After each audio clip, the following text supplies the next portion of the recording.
ദൈവത്തിൻ്റെ അരുളപ്പാടുകളെ പ്രസ്താവിക്കുകയും ശക്തമായ വ്രതത്തിലൂടെ, നോമ്പിലൂടെ, നിയന്ത്രിതമായ ജീവിതത്തിലൂടെ ദൈവത്തിന് വേണ്ടി നിലകൊള്ളുകയും ചെയ്യുന്ന ഒരുവൻ ദൈവത്തോട് ചേർന്ന് സ്വർഗീയ ആനന്ദത്തിലേക്ക് കരേറുകയാണ്.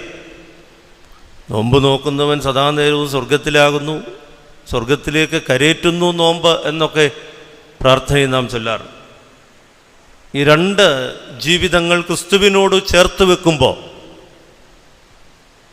നോമ്പിൻ്റെ യഥാർത്ഥ ഫലം ക്രിസ്തുവിൽ കാണുന്നത് പിശാച് എന്നെ വിട്ടുപോന്ന് പറയുന്നതാണ്. അത് പറയാനുള്ള ആജ്ഞാശക്തി ആർജിക്കുകയാണ് 40 ദിവസത്തെ വ്രതത്തിലൂടെ. പരീക്ഷിക്കുവാൻ, പ്രലോഭിപ്പിക്കുവാൻ, വീഴിക്കുവാൻ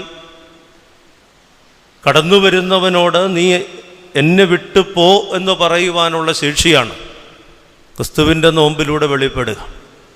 പിശാചിനോട് എതിർത്ത് നിൽപ്പീൻ, എന്നാൽ അവൻ നിങ്ങളെ വിട്ടോടും. യാക്കോബ് ശ്ലീഹായുടെ വാക്കുകളാണ്. സഹോദരങ്ങളെ, ഈ നോമ്പ് അങ്ങനെ ഒരു ജയത്തിലേക്ക് സാധിക്കില്ല, പരാജയപ്പെട്ടു, ഇവിടെ നിന്ന് കരകയറുവാൻ നിവൃത്തിയില്ല എന്ന് തോന്നുന്ന അടിമപ്പെടുത്തിയ പ്രവണതകളുടെ മേലുള്ള വിജയം സമ്പാദിക്കുന്നതിനുള്ള അവസരമാകട്ടെ എന്ന് ആശംസിക്കുക. ഈ സന്ധ്യയിൽ നമുക്കൊരുമിച്ച് ധ്യാനിക്കുവാൻ ആഗ്രഹിക്കുന്ന വേദഭാഗം ഉൽപ്പത്തി പുസ്തകം 49-ാം അധ്യായം 22-ാമത്തെ വാക്യമാണ്. ഉൽപ്പത്തി പുസ്തകം 49-ാം അധ്യായം 22-ാമത്തെ വാക്യം. ആ വാക്യം 3 ലൈനുണ്ട്, എന്നാൽ ഒറ്റ ലൈൻ മാത്രമേ വായിക്കൂ. യോസേഫ് ഫലപ്രദമായ വൃക്ഷം. യോസേഫ് ഫലപ്രദമായ വൃക്ഷം. തലകളെ വണക്കാം, പ്രാർത്ഥിക്കാം. ബാറക്കുമർ. കാരുണ്യവാനായ ദൈവമേ, അനുഗ്രഹിക്കപ്പെട്ട ഈ സന്ധ്യയ്ക്കായി ഞങ്ങൾ നിന്നെ സ്തുതിക്കുന്നു. ഈ നിമിഷം വരെ ചൊരിഞ്ഞ കരുണകൾക്കായി സ്തോത്രം ചെയ്യുന്നു. മഹാമാരിയുടെ ബന്ധനത്തിൽ നിന്ന് ഒരുമിച്ച് കൂടുവാൻ ഒരുക്കിയ ആശ്വാസത്തിൻ്റെ അനുഭവത്തെ ഓർത്ത് ഞങ്ങൾ നിന്നെ വാഴ്ത്തുന്നു. വചനത്തിൻ്റെ മുമ്പിൽ, നിൻ്റെ ആലയത്തിൽ നിന്നോട് ചേർന്ന് നിൻ്റെ മുഖത്തേക്ക് നോക്കി ഈ സന്ധ്യ ഞങ്ങൾ ചെലവഴിക്കുക. വചനത്തിൻ്റെ ആലോചനകളാൽ ഞങ്ങളെ ധന്യരാക്കണമേ. നിൻ്റെ ആത്മാവ് ഈ ശുശ്രൂഷ നയിക്കണമേ. കുറവുകളോ കുറ്റങ്ങളോ പരിഗണിക്കരുതേ. ദൈവമേ, എഴുതപ്പെട്ട അതേ ആത്മാവിൽ വിഭാഗിപ്പാൻ അവിടുന്ന് കൂടെ ഉണ്ടാകണം. ചേർന്ന് വന്നിരിക്കുന്ന മക്കളെ അനുഗ്രഹിക്കണമേ. എല്ലാ തരത്തിലും വചനം ഞങ്ങളെ സന്ദർശിച്ചുവെന്ന്, വചനത്തിലൂടെ നീ ഞങ്ങളോട് ഇടപെട്ടുവെന്ന് തിരിച്ചറിഞ്ഞ് മടങ്ങിപ്പോകുവാൻ ഞങ്ങൾക്കെല്ലാവർക്കും സംഗതിയാക്കണമേ. ഇടവകയോട് കരുണ തോന്നണമേ. അച്ഛനെ അനുഗ്രഹിക്കണമേ. എല്ലാവിധമായ കൃപയും പരിശുദ്ധാത്മശക്തിയും നൽകണമേ. കർത്താവേ, ഇടവക ഒന്നടങ്കം അവിടുത്തെ സന്തോഷത്തിലും നന്മയിലും ആനന്ദിക്കണമേ. ഞങ്ങളിൽ നിന്ന് വാങ്ങിപ്പോയിട്ടുള്ളവരെ ആശ്വസിപ്പിക്കണമേ. ഞങ്ങൾ നിനക്ക് സ്തുതിയും സ്തോത്രവും കരയേറ്റുന്നു, ഇപ്പോഴും എല്ലായ്പ്പോഴും എന്നും എന്നേക്കും തന്നെ. ആമേൻ. ഉൽപ്പത്തി പുസ്തകം 49-ാം അധ്യായം 22-ാമത്തെ വാക്യം. യോസേഫ് ഫലപ്രദമായ വൃക്ഷം. ഉൽപ്പത്തി 49 യാക്കോബ് തൻ്റെ മക്കളെ അനുഗ്രഹിക്കുന്നതായ അധ്യായമാണ്. ഒരപ്പൻ മക്കളെ അനുഗ്രഹിക്കുകയാണ്. 1 മുതൽ 12 വരെ ഓരോരുത്തരെയും വിളിച്ച് അനുഗ്രഹിക്കുക. അനുഗ്രഹം എന്ന് തന്നെ പറയാനൊക്കില്ല. ഓരോരുത്തരുടെ യോഗ്യതകൾക്കനുസരിച്ചുള്ള ഒരു സംസാരമാണ്. നമ്മളൊക്കെ അനുഗ്രഹിക്കണമെന്ന് വിചാരിച്ചാലും ചിലർ അനുഗ്രഹിക്കപ്പെടുകയില്ല. നമ്മൾ അനുഗ്രഹിക്കേണ്ടെന്ന് വിചാരിച്ചാൽ ചിലർ അനുഗ്രഹിക്കപ്പെടും. ഇതാണ് സത്യം. ചില ആളുകളൊക്കെ വന്ന് വളരെ വേദനയോടെ പറയാറുണ്ട്, ഞാൻ എൻ്റെ മക്കളെ രാഗിയിട്ടുണ്ടച്ചാ, അങ്ങനെയൊക്കെ പറയും. എന്നാൽ അനുഗ്രഹവും ശാപവും ഒരു വ്യക്തിയുടെ ജീവിതത്തെയും സ്വഭാവത്തെയും ആശ്രയിച്ചിരിക്കുന്നതാണ്. യാക്കോബ് തൻ്റെ മക്കളെ അനുഗ്രഹിക്കുമ്പോൾ ഓരോരുത്തരുടെയും യോഗ്യതയ്ക്കനുസരിച്ചാണ് അനുഗ്രഹിക്കുക. അവരെന്താണോ അതിനനുസരിച്ചാണ് അനുഗ്രഹം. അവരെന്തെങ്കിലും ആവട്ടെ, അനുഗ്രഹം കൊടുത്തേക്കാം എന്നുള്ളതല്ല. ഓരോരുത്തരെ അനുഗ്രഹിക്കുന്നത് വളരെ ഇമ്പാർഷ്യലായിട്ടാണ്. യാതൊരു പക്ഷപാതപരമായ സമീപനം അവിടെയില്ല. വളരെ വ്യക്തമായി ഓരോരുത്തരുടെയും സ്വഭാവത്തിനനുസരിച്ച് യാക്കോബ് അനുഗ്രഹിച്ചു വരുമ്പോൾ തൻ്റെ പ്രിയമകനായ യോസേഫിനെ കുറിച്ച് പറയുന്ന വാചകമാണ് യോസേഫ് ഫലപ്രദമായ വൃക്ഷം എന്നുള്ളത്. ഒരപ്പൻ്റെ സാക്ഷ്യമാണ്. ഒരപ്പൻ തൻ്റെ ജീവിതത്തിൻ്റെ അന്ത്യയാമത്തിൽ തൻ്റെ മകനെക്കുറിച്ച് പറയുന്ന മനോഹരമായ സാക്ഷ്യമാണ് 12 പേരിൽ ഒരുവൻ ഫലപ്രദമായ വൃക്ഷമാണ് എന്ന്. താഴോട്ട് ആറ്റരികത്ത് നട്ടിരിക്കുന്നതാണ് എന്നൊക്കെ യാക്കോബ് വിശേഷിപ്പിക്കുന്നുണ്ട്. സഹോദരങ്ങളെ, വാസ്തവത്തിൽ ഒരു മനുഷ്യായുസ്സിൽ ഒരാൾ നേടേണ്ട ഏറ്റവും ഗൗരവമുള്ള ഒരു സാക്ഷ്യമാണ് അപ്പൻ്റെയും അമ്മയുടെയും നാവിൽ നിന്ന് കേൾക്കേണ്ട സാക്ഷ്യം. വളരെ പ്രധാനപ്പെട്ടതാണ്. അവരെന്തു പറയുന്നു എന്നുള്ളത് പ്രധാനപ്പെട്ടതാണ്. നമുക്കറിയാം, നമ്മളൊക്കെ എന്തൊക്കെ ചെയ്താലും അവർ പറയുന്നത് നമ്മൾ നല്ലവരാന്നാണ്, അങ്ങനെ അവർക്ക് പറയാനൊക്കൂ. എന്നാൽ പക്ഷപാതരഹിതമായി യാക്കോബ് തൻ്റെ മക്കളെ വിലയിരുത്തിയിട്ട് യൗസേപ്പിനെ കുറിച്ച് പറയുന്ന ഈ വാചകം, എൻ്റെ മകൻ യൗസേപ്പ് ഫലപ്രദമായ വൃക്ഷമാണെന്ന് പറയുന്ന ഈ വാചകം ഒരു പിതാവിൽ നിന്ന് പുത്രൻ കേൾക്കുന്ന അനുഗ്രഹീതമായ സാക്ഷ്യമാണ്. പ്രിയപ്പെട്ടവരെ, ഫലം പ്രദാനം ചെയ്യുന്ന ജീവിതം, വേദപുസ്തകത്തിൽ ആദിയോടന്ത്യം ഫലം എന്നുള്ളത് നിറഞ്ഞു നിൽക്കുന്ന ഒരാശയമാണ്. അടുത്ത ദിവസം നമ്മൾ കേൾക്കാൻ പോവുകയാണ്. ഓശാന കഴിഞ്ഞ് നടന്നുപോയ കർത്താവിന് വിശന്നപ്പോൾ അത്തിയുടെ അടുത്ത് പോയി പരതുന്നതായിട്ട് എന്തെങ്കിലും ഉണ്ടോ എന്ന് നോക്കുകയാണ്. ഫലരഹിതമായ അത്തി വേദപുസ്തകത്തിലെ വളരെ ചിന്തോദ്ദീപകമായ ഒരാശയമാണ്. ഫലമില്ലാതെ ഇല മാത്രമായി വളർന്നു നിൽക്കുന്ന അത്തി കൊണ്ട് യാതൊരു പ്രയോജനമില്ലാത്തതിനാൽ അതിനെ നശിപ്പിച്ച് കളയുന്ന ഒരു ശാപം ക്രിസ്തുവിൻ്റെ നാവിൽ നിന്ന് ഉയർന്നു വരികയാണ്. ഫലം പുറപ്പെടുവിക്കുന്നതും ഫലം തരാത്തതുമായ യഹൂദജനത്തെക്കുറിച്ച് പറയുന്നതും ഫലരഹിതമായ അത്തി എന്നാണ്. ഈ അത്തി യഹൂദനെ സൂചിപ്പിക്കുന്നുവെന്നാണ് പറയുക. പ്രിയപ്പെട്ടവരെ, ഫലരഹിതമായി ജീവിക്കുന്നതിനെ വേദപുസ്തകം നിശിതമായിട്ട് വിമർശിക്കുകയാണ്. അതുകൊണ്ട് തന്നെ ഈ വാക്യം ഫലദായകമായ ഒരു മനുഷ്യൻ്റെ ജീവിതത്തെ അനുഗ്രഹീതമായി അവതരിപ്പിക്കുകയാണ്. എങ്ങനെയാണ് ഫലദായകമായ ജീവിതം പ്രദാനം ചെയ്യുക? നമ്മളൊക്കെ ജീവിതത്തിൽ പലപ്പോഴും നമ്മുടെ സുരക്ഷിതത്വവും സന്തോഷവും സമാധാനവും സ്വസ്ഥതയുമൊക്കെ ആഗ്രഹിക്കുന്നവരും പ്രാർത്ഥിക്കുന്നവരുമാണ്. എന്നാൽ യൗസേപ്പ് എങ്ങനെയാണ് ഫലപ്രദമായി വൃക്ഷമായി രൂപപ്പെടുന്നത്? അത് വളരെ പ്രധാനപ്പെട്ട ഒരു പഠന വിഷയമാക്കേണ്ട കാര്യമാണ്. യൗസേപ്പ് ഫലദായകമായ വൃക്ഷമായി രൂപപ്പെടുന്നതിൻ്റെ പിന്നിൽ ചില ചുറ്റുവട്ടങ്ങളുണ്ട്. അതിൽ പ്രധാനമായി നമ്മൾ കാണുന്നത് യൗസേപ്പ് നേരിട്ടതായ വൈഷമ്യങ്ങളാണ്. കഷ്ടതകളിലൂടെ, വേദനകളിലൂടെ ഫലദായകമായിട്ട് മാറുകയാണ്. പ്രിയപ്പെട്ടവരെയും, വേദനകൾ ഫലദായകങ്ങളാക്കി മാറ്റും. യൗസേപ്പ് എന്താണ് വേദന അനുഭവിക്കാനുള്ള കാരണം എന്ന് ചോദിച്ചാൽ വളരെ ലളിതമാണ്. ജന്മം കൊണ്ട് തന്നെ മറ്റു 11 പേർക്കും കിട്ടാത്ത ദൈവകൃപ ലഭിച്ചയാളായിരുന്നു യൗസേപ്പ്. ഇതൊരു ഭാഗ്യമാണ്. മറ്റുള്ളവർക്ക് ലഭിക്കാത്ത ദൈവകൃപ യൗസേപ്പ് അനുഭവിക്കുന്നു എന്നുള്ളത്. എന്താണ് യൗസേപ്പ് അനുഭവിച്ച ദൈവകൃപ എന്ന് ചോദിച്ചാൽ അതിലൊന്നാമത്തേത് അപ്പൻ ഏറ്റവും അധികം സ്നേഹിച്ചു എന്നുള്ളതാണ്. മറ്റുള്ളവരുടെ സ്നേഹം പിടിച്ചു വാങ്ങുവാൻ, മറ്റുള്ളവരുടെ സ്നേഹം കൈക്കലാക്കുവാനുള്ള ഒരു വലിയ ഭാഗ്യം, അത് ദൈവകൃപയാണ്. അത് യൗസേപ്പിനുണ്ടായിരുന്നു. പ്രത്യേകിച്ച് അപ്പൻ്റെ സ്നേഹവാത്സല്യങ്ങൾക്ക് കാരണഭൂതനായി തീർന്നു. അതിനും പിന്നെ കാരണമുണ്ട്. യാക്കോബ് ഏറ്റവും സ്നേഹിച്ച ഭാര്യ റാഹേലിൻ്റെ പുത്രനാണ് എന്നുള്ളതൊരു കാരണമാണ്. എന്നാൽ പോലും മറ്റുള്ളവരെ അപേക്ഷിച്ച് അപ്പൻ്റെ സ്നേഹത്തിന് പാത്രീഭൂതനായി. ഇതൊരു ദൈവകൃപയാണ്. മറ്റു 11 പേർക്ക് ലഭിക്കാത്ത സ്വപ്ന വ്യാഖ്യാന വരം യൗസേപ്പിന് ലഭിച്ചു എന്നുള്ളത് യൗസേപ്പിനെ മറ്റുള്ളവരിൽ നിന്ന് വ്യത്യസ്തനാക്കുകയാണ്. അതും ഒരു ദൈവകൃപയാണ്.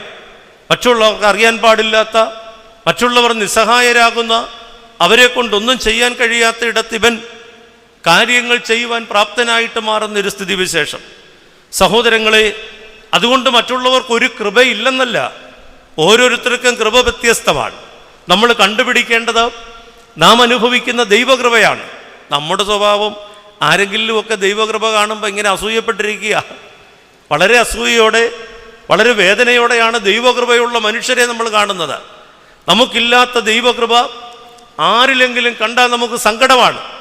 അതുകൊണ്ട് തന്നെ നമ്മുടെ കൃപ ചോർന്നു പോവുകയാണ്.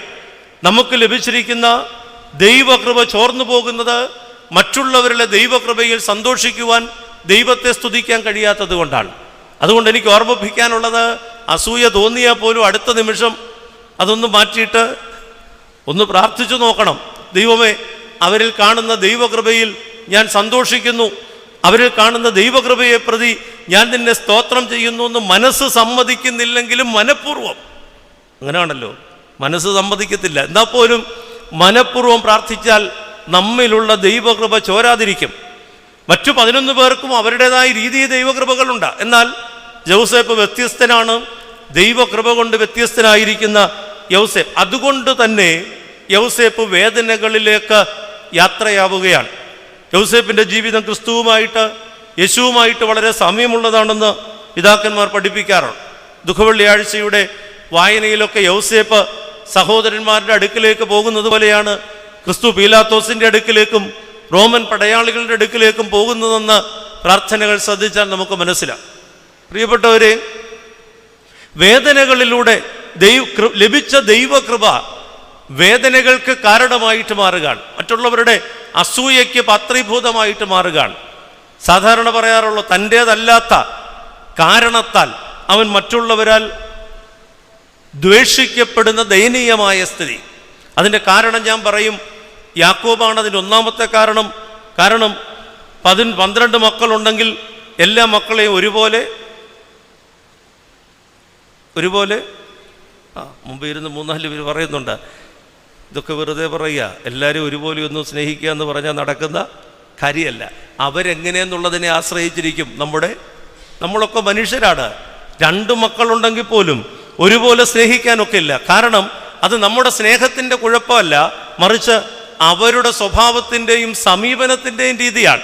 അതുകൊണ്ട് സ്നേഹത്തിൽ വ്യതിരിക്തതകൾ സ്വാഭാവികമാണ്, ഉണ്ടാവേണ്ടിയിരിക്കുന്നു, ഉണ്ടാവുക എന്നുള്ളത് സാധാരണമാണ്.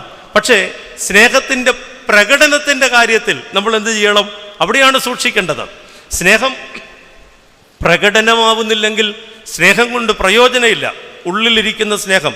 അടുത്ത സമയത്ത് ഒരു സ്ത്രീ വന്ന് സംസാരിക്കുക, അവരുടെ വലിയ പ്രശ്നം അവരുടെ വീട്ടിൽ സംസാരം ഇല്ലെന്നുള്ളതാണ്. എന്നോടവർ സംസാരിക്കുകയാണ്, അവരുടെ വീട്ടിൽ എന്തില്ലെന്ന്, സംസാരമില്ലെന്ന്. എന്താ കാരണം? ഭർത്താവ് സംസാരിക്കാറില്ല, അമ്മയുണ്ട്, അമ്മ സംസാരിക്കാറില്ല. ഇവരും അധികം പിള്ളേർ പഠനത്തിനായിട്ട് പല സ്ഥലങ്ങളിലേക്ക് കടന്നുപോയി, അതുകൊണ്ട് വീട്ടിൽ സംസാരമില്ല. ഞാൻ പറഞ്ഞു, സംസാരിക്കുന്ന ആരെങ്കിലുമൊക്കെ ദിവസം ഒന്ന് കയറ്റിയിറക്കാനായിട്ട് എന്നെയല്ല, ആരെങ്കിലുമൊക്കെ ഒന്ന് കയറ്റിയിറക്കാനായിട്ട് ശ്രമിക്കുക. സംസാരമില്ലാത്ത ഒരു സാഹചര്യം, ആ വീട് മൂകമാണ്, അവിടെ യാതൊരു സന്തോഷമില്ല. എന്തൊരു ഭയാനകമാണ്! ആളുകൾ തമ്മിൽ സംസാരിക്കുന്നില്ലെങ്കിൽ എത്ര ഭീകരമാണ് ആ ഭവനത്തിൻ്റെ അന്തരീക്ഷം എന്നുള്ളത് നമുക്ക് ഊഹിക്കാവുന്നതേ ഉള്ളൂ. ഞാൻ പറഞ്ഞു വന്നത്, സ്നേഹത്തിൻ്റെ പ്രകടനം അത് സംസാരങ്ങളിലാണ്, അത് ഇടപെടലുകളിലാണ്, അത് കൊടുക്കൽ വാങ്ങലുകളിലാണ്. അതുണ്ടാവണം എങ്കിലേ, സ്നേഹം പ്രകടനാത്മകമായെങ്കിലേ അത് ആസ്വദിക്കുവാൻ മറ്റുള്ളവർക്ക് സാധ്യമാകുകയുള്ളൂ. ഉള്ളിൽ കൊണ്ടു നടക്കുന്ന സ്നേഹം നിർജീവമാണ്, പ്രയോജനരഹിതമാണ്, നിഷ്ഫലമാണ്, ആരെയും സ്വാധീനിക്കാനൊക്കാത്തതാണ്. എന്നാൽ ഓർക്കണം, സ്നേഹം പ്രകടിപ്പിക്കുമ്പോൾ വേറെ കൃത്യം പ്രകടനാത്മകമായി മാറാൻ പാടില്ല. വേറെ കൃത്യം, അതിൽ വ്യത്യസ്തത പ്രകടനാത്മകമായി മാറുമ്പോൾ സ്നേഹിക്കുന്നയാൾ ചേർന്ന് നിൽക്കുകയും അല്ലാത്തവർ നമ്മോടും അയലോടും ശത്രുക്കളായിട്ട് മാറുകയും ചെയ്യും. വെറുതെ ശത്രുത ക്ഷണിച്ചു വരുത്തുന്ന അവസ്ഥയാണ്. മക്കളെ സംബന്ധിച്ചിടത്തോളം നന്നായിട്ട് പഠിക്കുകയും പറയുന്നത് അനുസരിക്കുകയൊക്കെ ചെയ്യുന്ന മക്കളോട് ഒരടുപ്പം കൂടുതൽ സ്വാഭാവികമാണ്. എന്നാൽ മറ്റേയാളോട് അത്ര ഉണ്ടാകണമെന്നില്ല. പക്ഷേ അത് പ്രകടനാത്മകമാകുമ്പോൾ അപകട സാധ്യത വളരെ കൂടുതലാണ്. ചുരുക്കി പറഞ്ഞാൽ തലമുറകൾ തമ്മിലടിക്കാനുള്ള സാഹചര്യം നമ്മളായിട്ട് രൂപപ്പെടുത്തിയിട്ട് കടന്നു പോകുന്നു. പാകതയില്ലാത്ത സ്നേഹത്തിൻ്റെ പ്രകടനാത്മകത അത് വൈഷമ്യങ്ങൾ ഉളവാക്കുന്നു എന്നുള്ളത്. ഇതാണ് യൗസേപ്പിനെ വേദനകളിലേക്ക് തള്ളിവിട്ടത്. സഹോദരങ്ങളുടെ ആക്രമണത്തിന് അവൻ വിധേയനാകുവാനായിട്ട് കാരണം യാക്കോബിൻ്റെ പിടിപ്പുകേടാണ്, സ്നേഹിക്കാൻ അറിയാൻ പാടില്ലാതെ പോയതാണ് എന്ന് ഒരു പരിധി വരെ പറയേണ്ടതായിട്ട് വരും. പ്രിയപ്പെട്ടവരെ, കഷ്ടതകളിലേക്ക് യൗസേപ്പ് നടന്നെടുക്കുകയാണ്. യോസേപ്പ് അനുഭവിച്ച കഷ്ടതകളുടെ വിശദീകരണങ്ങളൊന്നും ഞാൻ പറയുന്നില്ല. അത് നിങ്ങൾക്കെല്ലാവർക്കും അറിയാവുന്നതാണ് നല്ലതുപോലെ. പൊട്ടക്കിണറും കാരാഗ്രഹവാസവും ഒക്കെ നമുക്കറിയാം. അങ്ങനെ യൗസേപ്പിൻ്റെ വഴി മറ്റൊരർത്ഥത്തിലേക്ക് തെളിയുകയാണ്. രണ്ടാമത്, യൗസേപ്പ് ഫലദായകമായിട്ട് മാറുന്നത് വിശുദ്ധിയിൽ സ്വയം സൂക്ഷിച്ചു എന്നുള്ളത് കൊണ്ടാണ്. വിശുദ്ധ ജീവിതം എന്ന് പറയുന്നത് ഒരു വരദാനമാണ്, ഒരു ഭാഗ്യമാണ്. പാപം ചെയ്യാനുള്ള സാധ്യതകൾ ചുറ്റുമുണ്ട്. ആ സാധ്യതകൾ എപ്പോഴും നമ്മെ തുറച്ചു നോക്കുകയാണ്. അത്തരത്തിലുള്ള ആകർഷണങ്ങൾ, അതിന് പാത്രീഭൂതമാകുവാനായിട്ടുള്ള പൈശാചികമായ പ്രോത്സാഹനങ്ങൾ വളരെ ശക്തമായി നമ്മിൽ സമ്മർദ്ദം ചെലുത്തുന്നുണ്ട്. എന്നാൽ സഹോദരങ്ങളെ, അതിൽ നിന്ന് ഒഴിഞ്ഞു നിൽക്കുവാൻ, അതിൽ നിന്ന് തന്നെ സൂക്ഷിക്കുവാനായിട്ട് യൗസേപ്പിന് സാധിച്ചു എന്നുള്ളതാണ്. അതും ഞാൻ വിശദീകരിക്കുന്നില്ല. പോത്തിഫറിന്റെ ഭവനത്തിൽ നിന്ന് പുറത്തേക്ക് വരുന്ന യൗസേപ്പ് വിശുദ്ധ ജീവിതത്തിന്റെ പ്രതീകമാണ്. വിശുദ്ധിയുടെ മാതൃകയാണ് നമ്മുടെ മുമ്പാകെ അവതരിപ്പിക്കുന്നത്. വിശുദ്ധിയിൽ സ്വയം സൂക്ഷിച്ചുകൊണ്ടുള്ള ഒരു യാത്രയാണ്. നോമ്പ് പഠിപ്പിക്കുന്ന പാഠം അതാണ്. വിശുദ്ധിയിൽ സ്വയം സൂക്ഷിക്കുവാനായിട്ടുള്ള പ്രചോദനമാണ്, പ്രോത്സാഹനമാണ് നോമ്പിലൂടെ നാം ഏറ്റുവാങ്ങേണ്ടത്. പ്രിയപ്പെട്ടവരെ, ദാനിയേലിനെയും കൂട്ടുകാരെയും നമുക്ക് സുപരിചിതമാണ്. അവര് സ്വന്തം നാട്ടിൽ നിന്ന് കൽദയരുടെ ദേശത്തേക്ക്, ബാബിലോണിലേക്ക് നാടുകടത്തപ്പെട്ടപ്പോൾ അവിടെ അവർക്കൊരുക്കിയത് വിശാലമായ സൗഭാഗ്യങ്ങളാണ്. അവർക്കൊരുക്കിയ ഭക്ഷണങ്ങൾ, അവർക്കൊരുക്കിയ താമസ സൗകര്യങ്ങൾ, അവർക്ക് വെച്ച് നീട്ടപ്പെട്ട കൽദയ സംസ്കാരങ്ങൾ ആരെയും അത്ഭുതപ്പെടുത്തുന്നതാണ്. അടിച്ചു പൊളിക്കാൻ കിട്ടുന്ന അവസരമാണ്. തിന്നുക, കുടിക്കുക, ആനന്ദിക്കുക എന്നുള്ള പ്രമാണത്തിൽ ജീവിക്കാൻ കിട്ടിയ ഒരു വലിയ അവസരമാണ്. പ്രിയപ്പെട്ടവരെ, സംസ്കാരം മാറിയ ഒരു ചുറ്റുപാടിലേക്ക് അവർ കടന്നു ചെല്ലുമ്പോൾ, എന്നാൽ സ്വയം നിയന്ത്രിച്ച്, സ്വയം സൂക്ഷിച്ച്, സ്വയം സംരക്ഷിച്ച് മുന്നോട്ട് പോകിയതുകൊണ്ട് കൽദയ രാജാവ് പറയുന്ന ഒരു സാക്ഷ്യമുണ്ട്. ഈ പുരുഷന്മാരെ പോലെ സുന്ദരന്മാരും ഈ പുരുഷന്മാരെ പോലെ ബുദ്ധികൂർമ്മതയുള്ളവരുമായിട്ട് ആരെയും ഞാൻ കാണുന്നില്ല. സ്വയം നിയന്ത്രിക്കുന്നതിലൂടെ, വിശുദ്ധിയിൽ സ്വയം സൂക്ഷിക്കുന്നതിലൂടെ നമുക്ക് കിട്ടുന്ന, ഭൗതികമായി കിട്ടുന്ന അനുഗ്രഹത്തെക്കുറിച്ച് വേദപുസ്തകം പറയാണ്. അത് ബുദ്ധികൂർമ്മതയാണ്, അത് സൗന്ദര്യമാണ്, അത് ബാഹ്യവും ആന്തരികവുമായ സൗന്ദര്യമാണ്. പിതാക്കന്മാരെ ഓർത്ത് പ്രാർത്ഥിക്കുമ്പോൾ സർവ്വസാധാരണമായി ഉപയോഗിക്കുന്ന ഒരു വിശേഷണമാണ് സൗന്ദര്യ ശ്രേഷ്ഠനായ പരിമല തിരുമേനി ഓർക്കുമ്പോൾ, ഗീവർഗീസ് സഹദായ ഓർക്കുമ്പോൾ, സൗന്ദര്യ ശ്രേഷ്ഠനായ. സഹോദരങ്ങളെ, ഈ സൗന്ദര്യം എന്ന് പറയുന്നത് സ്വയം സൂക്ഷിച്ചതിൽ നിന്ന്, സ്വയം നിയന്ത്രിച്ചതിൽ നിന്ന് അവർക്ക് ലഭിച്ച ആന്തരികവും ബാഹ്യവുമായ സൗന്ദര്യമാണ്. നമുക്കറിയാം, കേരളത്തിൽ തന്നെ ചില ജനവിഭാഗങ്ങൾ അവർ മാംസഭക്ഷണം കഴിക്കാറില്ല. അവർ വളരെ സൂക്ഷിച്ച് ജീവിക്കുന്നവരാണ്. അവരേത് സംസ്കാരത്തിൽ ചെന്നാലും അവരുടേതായ ആചാര മര്യാദകൾ പാലിച്ച് ജീവിക്കാനായിട്ട് ശ്രമിക്കും. ബുദ്ധിയിൽ ഏറ്റവും ഉന്നത സ്ഥാനത്ത് അവരാണ് നിൽക്കുക. ഇന്നത്തെ ഒരു സംസാരമല്ല, ഒരു പഴയ കേരള ധാരണയാണ്. അവരാണ് ബുദ്ധിയിൽ ഏറ്റവും ഉന്നതരായിട്ട് നിൽക്കുക. സ്വയം നിയന്ത്രിക്കുവാൻ, നിയന്ത്രിച്ച് ജീവിക്കുവാൻ, വിശുദ്ധിയിൽ സൂക്ഷിക്കുവാനായിട്ട് കഴിഞ്ഞാൽ അത് നമ്മെ അത്ഭുതകരമായി നടത്തുന്ന ഒരു ചര്യയാണ്. എന്ത് കിട്ടിയാലും തിന്നുന്ന, എന്ത് കിട്ടിയാലും കുടിക്കുന്ന, എന്ത് സംസ്കാരത്തോടും ചേർന്ന് പോകുന്ന, ആരോടും കൂട്ടുകൂടുവാൻ മടിയില്ലാത്ത ഒരു ഭാവമാണെന്ന് വരികിൽ, സഹോദരങ്ങളെ, ഇതൊന്നും നമ്മെക്കൊണ്ട് നടക്കുന്ന വിഷയമല്ല. അടുത്ത സമയത്ത് ഒരാളെ വിളിച്ച് ഉച്ചയ്ക്ക് സംസാരിക്കുമ്പോൾ അയാൾ പറയാണ്, അച്ഛാ ഭക്ഷണം കഴിച്ചോ? ഞാൻ പറഞ്ഞു കഴിച്ചു. എന്തായിരുന്നു? ഉച്ചയ്ക്കാണേ കഞ്ഞിയാ. നോയമ്പിൽ കഞ്ഞി എന്ന് പറയുന്നത് നമ്മുടെ കൂടപ്പിറപ്പ് പോലെ നമ്മൾ കൊണ്ടു നടക്കുന്ന ഒരു സംവിധാനമാണ്. ഇവിടെ പന്നിയാ. ഞാൻ ചോദിച്ചു, ഇവിടുത്തെ വീട്ടിലെ ആളുകളുടെ കാര്യമാണോ പറഞ്ഞത്?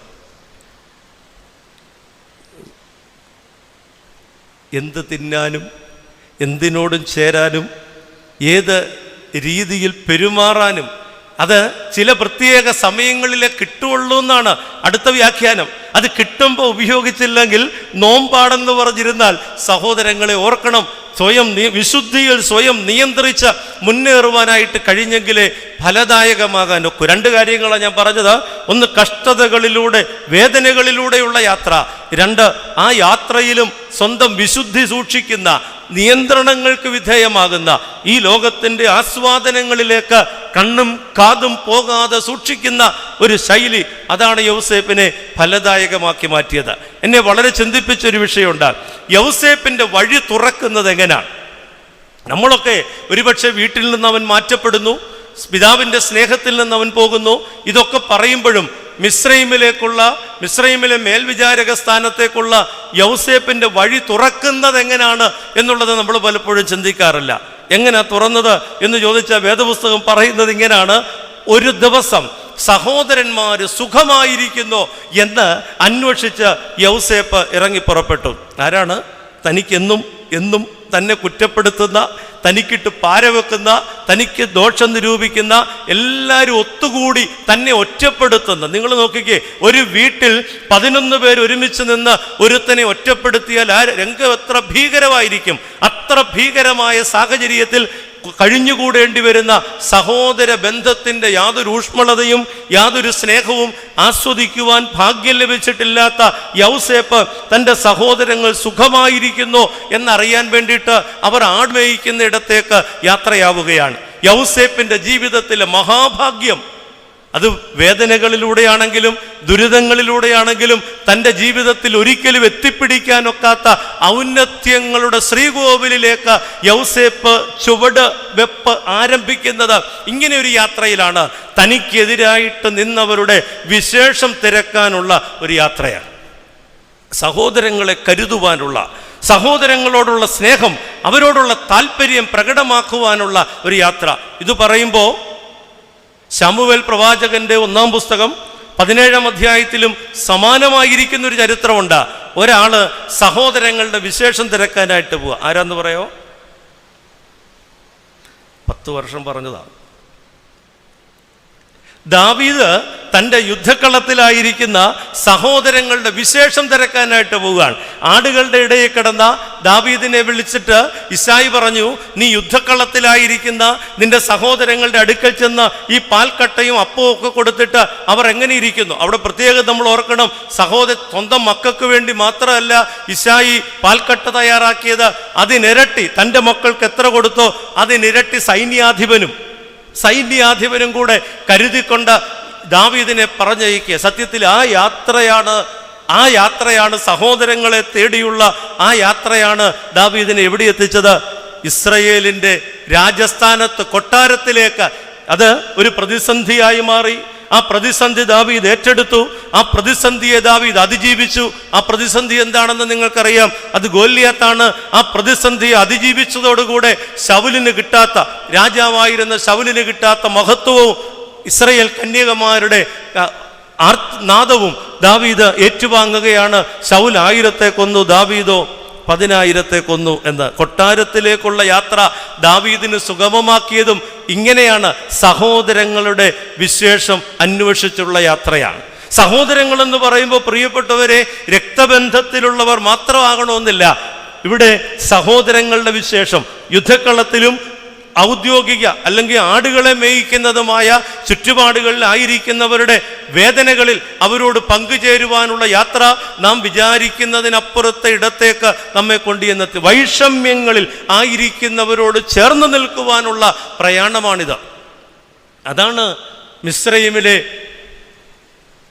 അപ്രതീക്ഷിതമായ അനുഗ്രഹങ്ങളിലേക്ക് യൗസേപ്പിനെ കൊണ്ടുചെന്നെത്തിക്കുന്നതിൻ്റെ പിന്നിലെ കാരണം എന്നുള്ളത് നമ്മൾ ഓർക്കേണ്ടതാണ്. സഹോദരങ്ങളെ, ഇവിടെ യൗസേപ്പ് ഫലദായകമായിട്ട് മാറുന്ന കാരണങ്ങളാണ് ഞാൻ പറഞ്ഞത്. ഇനി ഓർക്കുവാനുള്ളത്, ആർക്കാണ് യൗസേപ്പ് ഫലദായകമായിട്ട് മാറിയത്? 3 തലത്തിലാണ് ഈ ചിന്തകൾ പറയുക. ഒന്ന്, യൗസേപ്പ് ഫലപ്രദമായ വൃക്ഷമായിട്ട് മാറിയത് അവൻ്റെ അപ്പന് തന്നെയാണ്. അവൻ്റെ പിതാവിന് അവൻ ഫലദായകമായ വൃക്ഷമായിട്ട് മാറി. ചെറുപ്രായത്തിൽ ഏറെ സ്നേഹവാത്സല്യങ്ങൾ തൻ്റെ പിതാവിൽ നിന്ന് താൻ അനുഭവിച്ചതാണ്. ആർക്കും കൊടുക്കാതിരുന്ന ഒരു നിലയങ്കി യാക്കോബ് സമ്മാനിച്ചത് ആർക്കാണ്? യൗസേപ്പിനാണ്. യൗസേപ്പ് അത് ഇട്ടുകൊണ്ട് നിൽക്കുന്ന രംഗം നമുക്ക് വേണമെങ്കിൽ മനസ്സിൽ കാണാം. ബാക്കി 11 പേരും നോക്കി നിൽക്കുമ്പോൾ അപ്പൻ്റെ വാത്സല്യങ്ങൾ ഏറ്റുവാങ്ങുന്ന യൗസേപ്പിനെ കുറിച്ചാണ്. എന്നാൽ ഈ മകൻ മരിച്ചുപോയി എന്ന് പറഞ്ഞ് മരണാനന്തര ക്രിയ നടത്തിയ ആളാണ് ആര്? യാക്കോബ്. യൗസേപ്പ് മരിച്ചുപോയി എന്ന് പറഞ്ഞ് യൗസേപ്പിന് വേണ്ടി മരണാനന്തരം, അന്നത്തെ ഇസ്രയേൽ പാരമ്പര്യത്തിൽ മരണാനന്തരം 40-40 ദിവസം ഉണ്ടെങ്കിൽ അതുവരെ, 40 അന്ന് 30 ഉള്ളൂ, 30 ദിവസത്തെ വിലാപമാണ് ഒരാൾ മരിച്ചാൽ ഇസ്രയേൽ പാരമ്പര്യത്തിൽ ചെയ്തു വന്നിരുന്നത്. അതും ഈ മകന് വേണ്ടി കഴിച്ച് അവൻ കടന്നുപോയി എന്ന് പറഞ്ഞ് അവൻ്റെ ജീവിതം അവസാനിച്ചു എന്ന് പറഞ്ഞ് കുറേ നാളുകൾ നൊമ്പരപ്പെട്ടിട്ട് അതുമായി പൊരുത്തപ്പെട്ട് യാത്ര ചെയ്യുന്ന തൻ്റെ പിതാവ്. പ്രിയപ്പെട്ടവരെ, ഈ പിതാവിനാണ് യൗസേപ്പ് ഫലദായകമായ വൃക്ഷമായിട്ട് മാറുന്നത്. യാക്കോബ് അഭിമാനത്തോടെ പറയാണ്, എൻ്റെ മകൻ ഫലപ്രദമായ വൃക്ഷമാണ്, കാരണം അവൻ എനിക്ക് ഫലദായകമായിട്ട് മാറി. സഹോദരങ്ങളെ, ഒരു കാര്യം വളരെ വ്യക്തമാണ്, എല്ലാ അപ്പനും അമ്മയും മക്കൾക്ക് ഫലദായകരാണ്, ഫലപ്രദമാണ്. അവരിൽ നിന്ന് ഏറ്റുവാങ്ങിയത് വിശദീകരിക്കുവാനും തിരിച്ചു കൊടുക്കാനും ആവാത്ത അത്രമാത്രമാണ് ഫലം എന്ന് പറയുന്നത്. യഥാർത്ഥത്തിൽ അവരിൽ നിന്നാണ് ഏറ്റവും കൂടുതൽ നമ്മൾ അനുഭവിച്ചത്. ഞാൻ ഓർക്കും, സെഹിയോൻ മാളികയിൽ ഒരപ്പം കയ്യിലെടുത്തിട്ട് ക്രിസ്തു അതിനെ വാഴ്ത്തിയിട്ട് പറഞ്ഞു, വാങ്ങി ഭക്ഷിപ്പീൻ, ഇതെൻ്റെ ശരീരമാണ്, ഇത് നിങ്ങൾക്ക് വേണ്ടിയും അനേകർക്ക് വേണ്ടിയും മുറിക്കപ്പെടുന്നതാണ്. മുറിച്ചു കൊടുക്കുന്ന ഫലപ്രദമായ വൃക്ഷം ക്രിസ്തുവാണ്.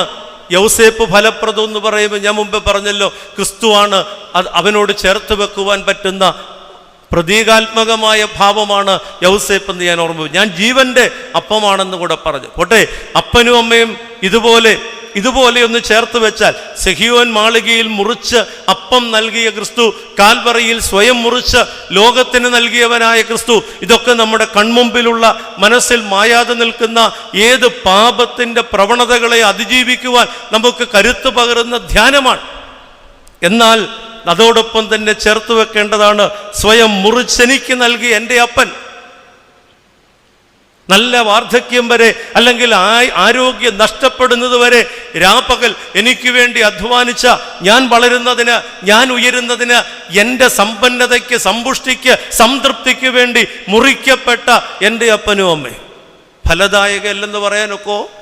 ഇന്ന് അവർ നമുക്ക് അരോചകമാണെങ്കിൽ, ഇന്ന് നമുക്കവരെ ഉൾക്കൊള്ളാൻ കഴിയുന്നില്ലെങ്കിൽ, വാക്കുകളും നോട്ടവും ഇടപെടലുകളും സമീപനങ്ങളും ഒക്കെ നമുക്ക് ഒരു തരത്തിലും വഹിക്കാനൊക്കാത്തതായിട്ട് മാറുന്നെങ്കിൽ ഓർക്കുക, നിനക്ക് വേണ്ടി മുറിക്കപ്പെട്ട ഇടങ്ങളെയാണ് എന്ന് പറഞ്ഞ ശരീരം പോലെ മുറിക്കപ്പെട്ട് നിന്റെ ജീവിതത്തിന് ഉയർച്ചയ്ക്ക് വേണ്ടി നൽകപ്പെട്ട ഇടങ്ങളെയാണ് അവഗണിക്കുക.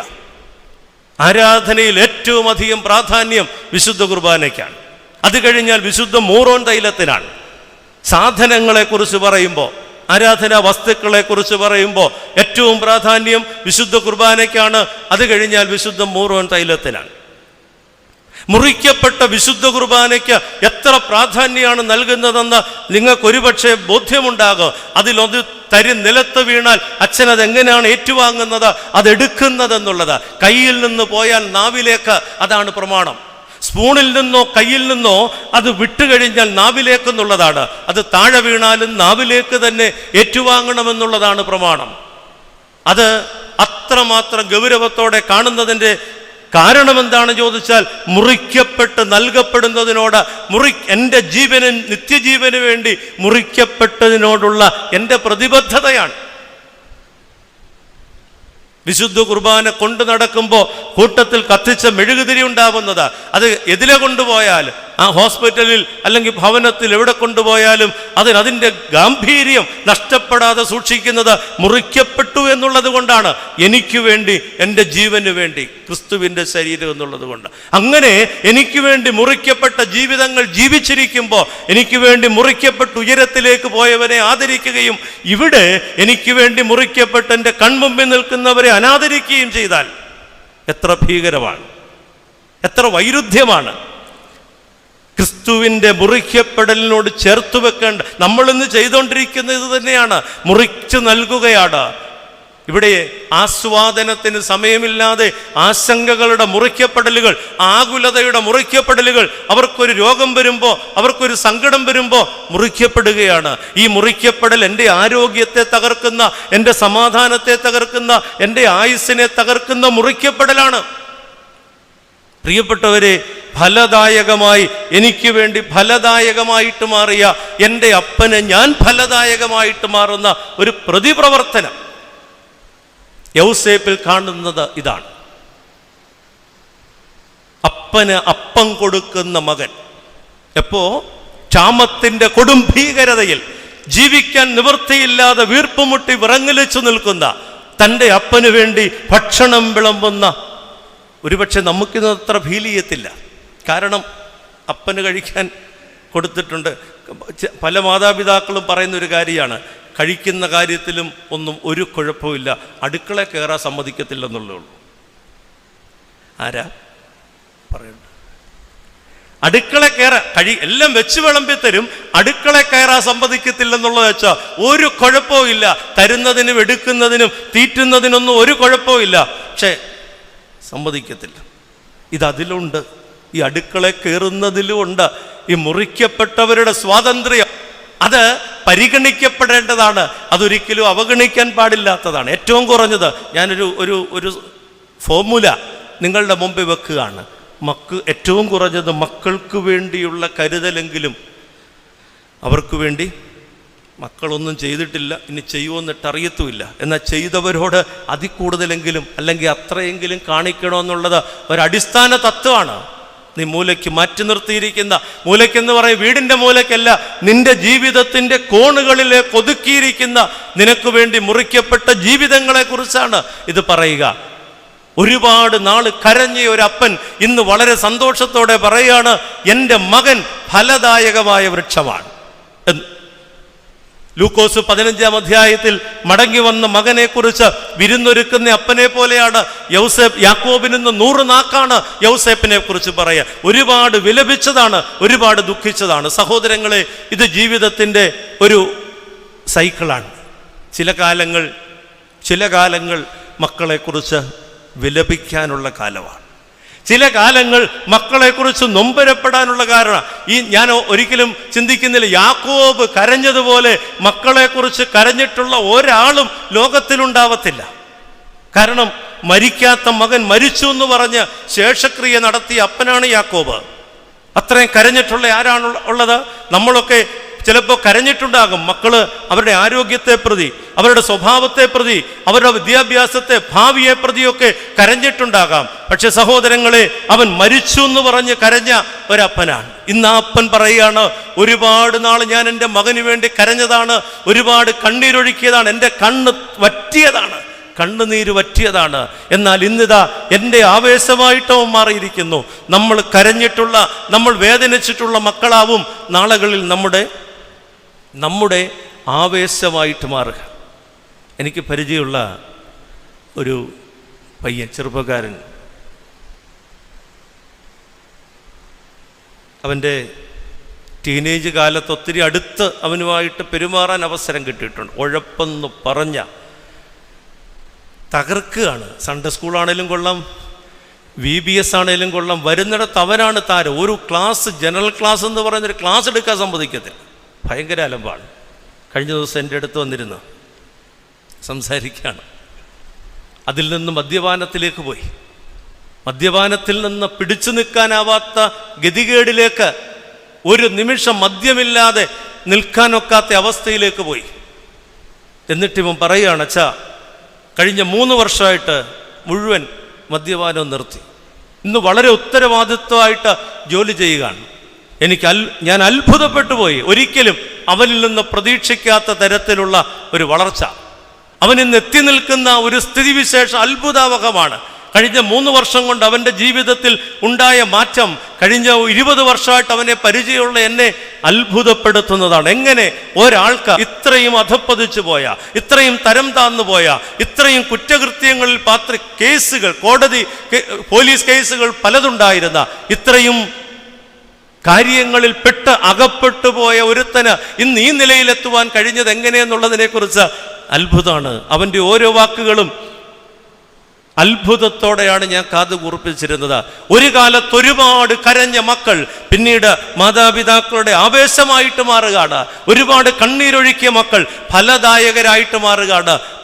സമൂഹത്തെ അത്ഭുതപ്പെടുത്തിക്കൊണ്ട്, മാതാപിതാക്കളെ പോലും അത്ഭുതപ്പെടുത്തിക്കൊണ്ട് അവർ മാറുകയാണ്. പ്രിയപ്പെട്ടവരെ, ഒരുപാട് കരഞ്ഞു യൗസേപ്പിനെ കുറിച്ച് യാക്കോബ്.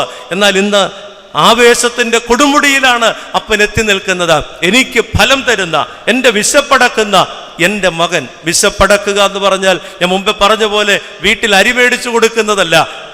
കനാൻ ദേശത്തിൽ ക്ഷാമത്തിന്റെ പിടിയിൽ അകപ്പെടുമ്പോൾ പ്രതീക്ഷയുടെ വാതായനങ്ങൾ തുറന്നിട്ടിരിക്കുന്ന യൗസേപ്പ് മിസ്രൈമിന്റെ അനുഭവം, അത് യാക്കോബിന് കിട്ടിയ മഹാഭാഗ്യമാണ്. യൗസേപ്പിലൂടെ ഒരുക്കപ്പെട്ടതാണ്. പിന്നീട് യാക്കോബ് താമസിക്കുന്ന സ്ഥലം, അതും യൗസേപ്പിന്റെ ഔദാര്യമാണ്. പിന്നീട് യാക്കോബിന്റെ മരണം, അവിടെ യാക്കോബിന് ഒരുക്കപ്പെടുന്ന ശവസംസ്കാരം, വേദപുസ്തകത്തിൽ പറയപ്പെടുന്ന ശവസംസ്കാരങ്ങളിൽ ഏറ്റവും ശ്രദ്ധേയമാണ് യാക്കോബിന്റെ ശവസംസ്കാരം. അതിൻ്റെ കാരണം യൗസേപ്പാണ്. ഒരു രാജാവിന് തുല്യനായി ക്ഷാമത്തിൽപ്പെട്ട് അടിമയെ പോലെ, യാചകനെ പോലെ മിസ്രൈമിന്റെ വാതിൽക്കൽ വന്ന് കൈകൂപ്പി നിൽക്കുന്നവനെ രാജാവാക്കി അവൻ മരണപ്പെട്ട രാജതുല്യം അവനെ തിരിച്ചു കൊണ്ടുപോയി സംസ്കരിക്കുന്നതിൻ്റെ പിന്നിലെ കാരണം യൗസേപ്പാണ്. എൻ്റെ അപ്പനെ രാജാവാക്കേണ്ടത് എൻ്റെ ചുമതലയാണ്. എൻ്റെ അപ്പൻ്റെ മാനം വാനോളം ഉയർത്തേണ്ടത് എൻ്റെ ചുമതലയാണ്. എൻ്റെ മാതാപിതാക്കളുടെ അഭിമാനം അതിൻ്റെ പരിധിയില്ലാത്ത തരത്തിലേക്ക് വളർത്തേണ്ടത് എൻ്റെ ചുമതലയാണ്. പ്രിയ സഹോദരങ്ങളെ, അവന് കിട്ടാവുന്ന, യാക്കോബിന് കിട്ടാവുന്ന എല്ലാ പരിഗണനകളും യൗസേപ്പിലൂടെയാണ് ഒരുക്കപ്പെട്ടത്.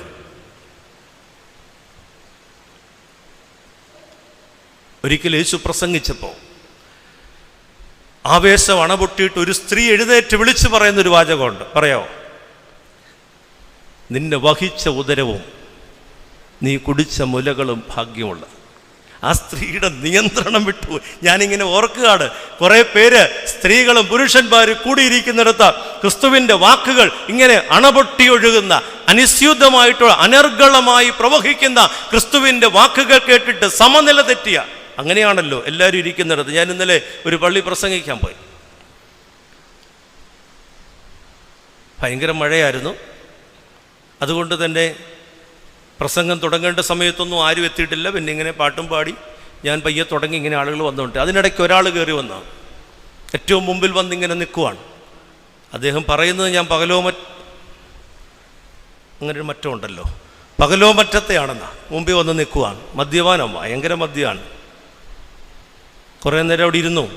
ഞാൻ പറയുന്ന ഓരോ വാക്കിനും, ഈ രാഷ്ട്രീയക്കാരുടെ പ്രസംഗത്തിന് ജയ് വിളിക്കുന്നത് പോലെ ഞാൻ പറയുന്ന ഓരോ വാക്കിനും ഞാൻ ആവേശം കൊള്ളുന്നതനുസരിച്ച് അയാളും ആവേശം കൊള്ളുകയാണ്. ഭയങ്കര ബഹളമാണ്. പിന്നെ ദൈവകൃപ കൊണ്ട് എൻ്റെ പ്രസംഗം നിന്നു പോയില്ല. നമ്മൾ ആരുമില്ലെങ്കിലും ഈ ക്യാമറയിൽ നോക്കി നിന്ന് പ്രസംഗിക്കുന്ന സ്വഭാവമായതുകൊണ്ട് ആരെന്നാ കാണിച്ചാലും, മുമ്പിൽ എന്നാ ബഹളം ഉണ്ടായാലും പ്രസംഗം ഇതുവരെ തടസ്സപ്പെട്ടിട്ടില്ല. നാളത്തെ എങ്ങനെയാണെന്നറിയത്തില്ല. കുറേ നേരം അങ്ങനെ ഇരുന്ന് അദ്ദേഹത്തിൻ്റെ ആവേശം അണപൊട്ടിയപ്പോൾ എനിക്ക് മാത്രമേ പ്രസംഗത്തിൽ കോൺസെൻട്രേഷൻ ഉള്ളൂ. ബാക്കി എല്ലാവരുടെയും പോയി, എല്ലാവരുടെയും സമനില തെറ്റി. അവസാനം രണ്ടുപേരും ഒന്ന് പിടിച്ചു പൊക്കി പുറകോട്ട് കൊണ്ടുപോയി. ഞാൻ പറഞ്ഞത്, എല്ലാവരും ഇരിക്കുന്നിടത്ത് അങ്ങനെ കാണിക്കണമെങ്കിൽ എന്തു പോകണം? സമനില. യേശുവിൻ്റെ പ്രസംഗത്തിൻ്റെ മാസ്മരമായ ഭാവം അത് അവളുടെ ഹൃദയത്തിലേക്ക് അടിച്ച് കയറുമ്പോൾ ആ സ്ത്രീ എഴുന്നേറ്റിട്ട് പറയാണ്, നിന്റെ അമ്മ ഭാഗ്യവതി. അമ്മ ഇങ്ങനെ പണ്ട് പറഞ്ഞായിരുന്നു, ഇതു മുതൽ സകല തലമുറകളും എന്നെ ഭാഗ്യവതി എന്ന് വാഴ്ത്തും. എന്ന് പറഞ്ഞാൽ മകൻ ചൊവ്വുള്ളതാണല്ലേ അമ്മ എന്താവുള്ളൂ? മകനിലൂടെ അമ്മ ഭാഗ്യവതിയാവുകയാണ്. ഇതു മുതൽ സകല തലമുറകളും എന്നെ ഭാഗ്യവതി എന്ന് വാഴ്ത്തുമെന്ന് അമ്മ പറയാൻ കാരണം താൻ പ്രസവിക്കാൻ പോകുന്ന സാധനം എങ്ങനെയുള്ളതാണെന്ന് അമ്മയ്ക്ക് വ്യക്തമായ ബോധ്യം ഉണ്ടായിരുന്നത് കൊണ്ടാണ്. പ്രിയപ്പെട്ടവരെ, മകനിലൂടെ അമ്മ വളരുകയാണ്. മകനിലൂടെ അപ്പൻ വളരുകയാണ്. അമ്മയെ രാജ്ഞിയാക്കുന്ന, അപ്പനെ രാജാവാക്കുന്ന ചുമതലയാണ് മക്കളുടേത്. കുറഞ്ഞ പക്ഷം നമ്മുടെ മനസ്സിലെങ്കിലും അതിൽ കുറഞ്ഞ ഒരു സ്ഥാനമില്ല. മൂലക്കിരുത്താനുള്ളതല്ല, അവഗണിക്കാനുള്ളതല്ല. യാക്കോബ് ഇന്ന് മിസ്രൈമിൽ താരമാണ്. യാചകനായിട്ട് വന്ന യാക്കോബ് ഇന്ന് മിസ്രൈമിൻ്റെ താരമാണ്. കാരണം അവൻ്റെ മകനാണ്. മകനിലൂടെ അഭിമാനത്തിൻ്റെ ഔന്നത്യത്തിലേക്ക് യാക്കോബ് ഉയർന്ന് കയറുകയാണ്. എന്തൊരു ഭാഗ്യമാണ്! ഞാൻ വിശദീകരിക്കുന്നില്ല, ഒരുപാട് പറയാനുണ്ട് അതേക്കുറിച്ച്. ഒന്ന്, തൻ്റെ അപ്പന, തനിക്ക് വേണ്ടി നാളുകൾ കരഞ്ഞ അപ്പന്, തനിക്ക് വേണ്ടി നാളുകൾ വിലപിച്ച അപ്പന് യൗസേപ്പ് ഫലദായകമായിട്ട് മാറുകയാണ്. അവനിൽ നിന്ന് ഫലം സ്വീകരിച്ചവൻ അവന് തിരിച്ചു കൊടുക്കുന്ന മനോഹരമായ ചിത്രമാണ്. 2, യൗസേപ്പ് ഫലപ്രദമായി. ആർക്ക്? ഇവർക്ക് പൊട്ടക്കിണറ്റിലേക്ക് എറിഞ്ഞില്ലേ, മിദ്യാന്യർക്ക് വിറ്റില്ലേ, സ്വപ്നക്കാരൻ വരുന്നു എന്ന് പറഞ്ഞ് കുറ്റം പറഞ്ഞില്ലേ, ഇവൻ വരുന്നിടത്തിൽ നിന്നല്ല ഒഴിഞ്ഞു മാറിയില്ലേ, ഇവനെ ഒറ്റപ്പെടുത്തിയില്ലേ, ഇവനെ പിതാവിൻ്റെ സ്നേഹത്തിൽ നിന്ന് അടർത്തിക്കളഞ്ഞ തൻ്റെ സഹോദരങ്ങൾക്ക് യൗസേപ്പ്, തൻ്റെ ശത്രുക്കൾക്ക്, ആ വാക്കാണ് എനിക്ക് പറയാൻ നല്ലത്, താല്പര്യമായിട്ട് തോന്നുക, തൻ്റെ ശത്രുക്കൾക്ക് അവൻ ഫലദായകമായിട്ട് മാറി. നിങ്ങളെ സ്നേഹിക്കുന്നവരെ സ്നേഹിച്ചാൽ നിങ്ങൾക്കെന്ത് വിശേഷത? നിങ്ങളെ സഹായിക്കുന്നവരെ സഹായിച്ചാൽ നിങ്ങൾ എന്ത് വിശേഷം ചെയ്യുന്നു? കള്ളന്മാരും ദുഷ്ടന്മാരും ഒക്കെ അങ്ങനല്ലേ? ഇവിടെ പറയുന്നത് ശത്രുക്കൾക്ക് മേശയൊരുക്കുന്ന, ശത്രുക്കൾക്ക് മുമ്പിൽ മേശയൊരുക്കുന്ന ദൈവമുണ്ട്, ശത്രുക്കൾക്ക് മേശയൊരുക്കുന്ന, അവർക്ക് ഫലം പ്രദാനം ചെയ്യുന്ന യൗസേപ്പിനെ കുറിച്ചാണ്. ഇതൊരു അപാരമായ ധാരണയാണ്. അതിന് നമ്മൾ ഒറ്റ ദിവസം കൊണ്ടൊന്ന് വിചാരിച്ചാൽ അങ്ങനെ സാധിക്കത്തില്ല. വേദപുസ്തകം പറയുന്നത് നിൻ്റെ ശത്രുക്കൾക്ക് വിശക്കുന്നുവെങ്കിൽ തിന്നാൻ കൊടുക്കുക, എന്താ നീ അവൻ്റെ മേൽ തീക്കനൽ വർഷിക്കുമെന്നൊക്കെ. ഏറ്റവും വലിയ പ്രതികാരമാണ് ശത്രുവിന് അപ്പം കൊടുക്കുന്നതെന്ന്. അങ്ങനെ അറിഞ്ഞിരുന്നെങ്കിൽ നമ്മൾ കൊടുത്തേനെ അല്ലേ? ഇതാണ് ഏറ്റവും വലിയ പ്രതികാരമൊന്നും മനസ്സിലായില്ല ഇതുവരെ. വിവാഹ കൂദാശി പറയുന്നുണ്ട് ശത്രുക്കളെ അനുഗ്രഹിക്കുന്നവരാക്കണം. വലിയ പാടാണ്. ഒടിഞ്ഞുപോട്ടെ എന്നാ പറയുന്നത്. എന്നിട്ട് മനസ്സുകൊണ്ട്, എന്നിട്ട് ചൊല്ലുമ്പോൾ ഞാൻ ചൊല്ലും ശത്രുക്കളെ അനുഗ്രഹിക്കുന്നവരാക്കണം. വലിയ പാടാണ്. എതിർത്തവരെ, വേദനിപ്പിച്ചവരെ, നശിപ്പിച്ചവരെ, നാശങ്ങൾ വരുത്തിയവരെ, ഏത് തരത്തിലാണ് നമ്മുടെ മനസ്സിൻ്റെ കോണുകളിൽ അവരെ ഉടക്കിയിട്ടിരിക്കുന്നത് എങ്ങനെയാണ്? ഇതാ ഇവിടെ യൗസേപ്പ് തൻ്റെ ശത്രുക്കളായ സഹോദരങ്ങൾക്ക് ഫലദായകമായി മാറുന്നതിൻ്റെ പിന്നിൽ ഒരു അടിസ്ഥാന സിദ്ധാന്തമുണ്ട്. അത് ഒരു ദിവസത്തെ ബോധ്യമല്ല, അല്ലെങ്കിൽ മുമ്പിൽ വന്നപ്പോൾ അങ്ങ് ക്ഷമിച്ചേക്കാന്ന് വെച്ചതല്ല. അടിസ്ഥാന സിദ്ധാന്തം എന്താണെന്നറിയാമോ? ഉൽപ്പത്തി പുസ്തകം 45-ാം അധ്യായം 5-ാമത്തെ വാക്യാണ്, ജീവരക്ഷയ്ക്കായി നിങ്ങൾക്ക് മുമ്പേ ദൈവം എന്നെ ഇവിടേക്ക് അയച്ചതാണ്. അതിൻ്റെ പിന്നിലെ വേദശാസ്ത്രം, അതിൻ്റെ പിന്നിലെ മാനുഷികമായ ധാരണ, പ്രിയപ്പെട്ടവരെ, വളരെ വളരെ പഠിക്കേണ്ട വിഷയമാണ്. നിങ്ങൾ എന്നെ വിറ്റുകൊണ്ട് പ്രയാസപ്പെടേണ്ട, ജീവരക്ഷയ്ക്കായി നിങ്ങൾക്ക് മുമ്പേ ദൈവം എന്നെ ഇവിടേക്ക് അയച്ചതാണ്. നിങ്ങൾക്ക് മുമ്പേ ഞാൻ ഇവിടെ എത്തുവാൻ ദൈവം ഒരുക്കിയ മാർഗമാണ് ഇത്. നിങ്ങൾക്ക് മുമ്പേ ഞാൻ മിസ്രയീമിലെത്തുവാൻ അതിനു വേണ്ടിയാ. നിങ്ങൾ അന്ന് അങ്ങനെ എന്നോട് എങ്ങനെ പറ്റും? അങ്ങനെ ചിന്തിക്കാൻ എങ്ങനെ പറ്റും? പ്രിയപ്പെട്ടവരെ, അവിടെ ജീവരക്ഷയ്ക്കായി നിങ്ങൾക്ക് മുമ്പേ ദൈവം എന്നെ ഇവിടെ അയച്ചതാന്ന് പറയുമ്പോൾ അവിടുത്തെ ഒരു ബോധ്യം എന്താണെന്നറിയാമോ? ഒരു ആളിൻ്റെ സഹായത്താൽ ഉയർന്നാലും ഒരാളിൻ്റെ ഉപദ്രവത്താൽ തകർന്നാലും അതിൻ്റെ പിന്നിൽ ഒരു ദൈവ പദ്ധതിയുണ്ട്.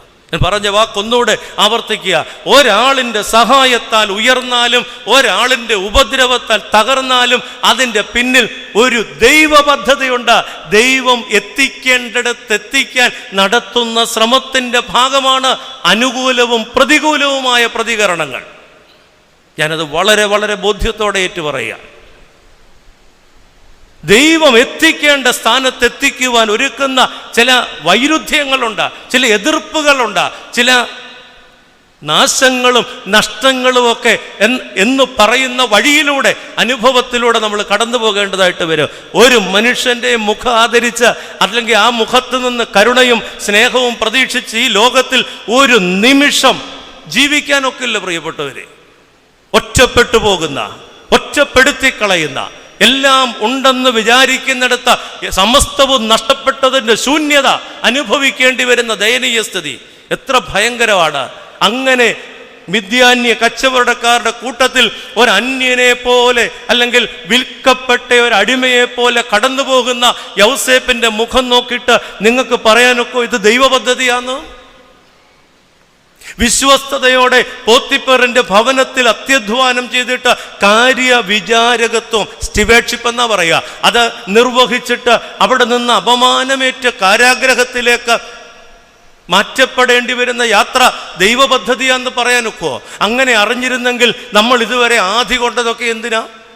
അങ്ങനെ ഒരു ബോധ്യം ഉണ്ടായിരുന്നെങ്കിൽ ചില നൊമ്പരങ്ങളുടെ മധ്യേ മനപ്രയാസപ്പെട്ടതാ, ചില പരിഹാസങ്ങളുടെ, ചില വിമർശനങ്ങളുടെ, ചില നഷ്ടങ്ങളുടെ, ചില എതിർപ്പുകളുടെ ഒരു വലിയ വലയം നമ്മുടെ മുമ്പാകെ രൂപപ്പെടുമ്പോൾ എന്തിനാ ഭയപ്പെടുന്നത്? ദൈവ പദ്ധതി വിശ്വസിക്കുന്ന ഒരു യൗസേപ്പിന് അതൊക്കെ ദൈവം ഒരുക്കുന്ന മാർഗമാണ്. തൻ്റെ ശത്രുക്കളായി പെരുമാറിയ സഹോദരങ്ങൾക്ക് മുമ്പിൽ അപ്പവുമായി നിൽക്കുന്ന യൗസേപ്പിൻ്റെ മനോഹരമായ ചിത്രം എൻ്റെ നിങ്ങളുടെയൊക്കെ മനസ്സിൽ പച്ചപിടിച്ച് നിൽക്കേണ്ടതാ. അതിൻ്റെ കാരണം ഇതാണ്: നിങ്ങളല്ല എന്നെ എതിർത്തത്, നിങ്ങളല്ല എന്നെ ദ്രോഹിച്ചത്, ഞാൻ ഇവിടെ എത്താൻ ദൈവം ഒരുക്കിയ പദ്ധതിയാണ്. അത് അത്ര അല്പം മാരകമായി പോയി. നിങ്ങളതിനൊരു മുഖാന്തരം മാത്രമായി. നിങ്ങളൊരു മുഖാന്തരം മാത്ര. എതിർത്തവരെ മുഴുവൻ മനസ്സിൽ കൊണ്ടുവന്നിട്ട് ഒന്ന് പറഞ്ഞ്, നിങ്ങൾ അതിനൊരു മുഖാന്തരമാണ്.